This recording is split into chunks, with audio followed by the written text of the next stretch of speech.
Mes chers compatriotes, la Cour constitutionnelle vient de confirmer la liste des candidats retenus pour l'élection du président de la République du 12 avril prochain. Hormis les 4 initialement retenus, 4 autres ont été confirmés à l'issue des différents recours et de leur examen par la Cour constitutionnelle. Je voudrais féliciter les compatriotes dont les candidatures ont été retenues. Je voudrais cependant déplorer que dans cette opération, la Cour constitutionnelle ait choisi non pas le droit, mais la politique. La Cour a fait la politique en écartant certaines candidatures qui étaient gênantes pour le CTRI. Je le déplore. Je le déplore d'autant plus que cette volonté d'écarter est consubstantielle à l'existence même du CTRI.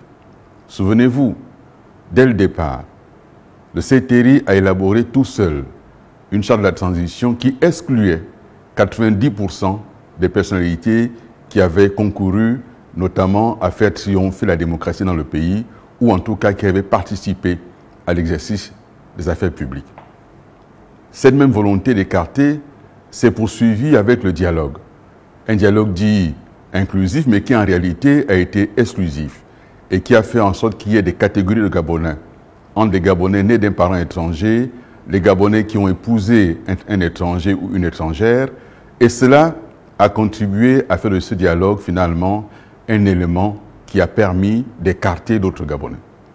Et ça s'est poursuivi avec le référendum constitutionnel.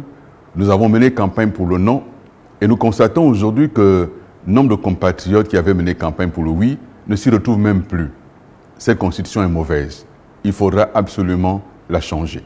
Moi, candidat et président demain, je reviendrai et j'annulerai cette constitution. Elle est mauvaise. Elle n'est pas bonne pour notre pays. Je m'adresse donc à nos compatriotes qui ont vu leur candidature injustement écartée pour leur dire tout mon soutien, toute ma solidarité et leur demander de ne pas se décourager, de continuer à se battre pour faire triompher l'état de droit, faire triompher la démocratie, faire triompher la liberté. Nous nous battrons ensemble pour que dans notre pays, l'état de droit soit une réalité, que dans notre pays, personne ne soit mis à l'écart sous prétexte d'un âge ou de ne pas être marié ou de porter un handicap, que personne ne soit écarté et que ces droits ne soient pas bafoués. Je le dis parce que le combat politique est un combat de longue haleine. Vous avez été écarté aujourd'hui, continuez à vous battre. Que vos soutiens continuent à se manifester et continuez à lutter contre la dictature qui nous menace, contre l'autocratie qui nous menace, contre cette violence physique, verbale, cette violence juridique également.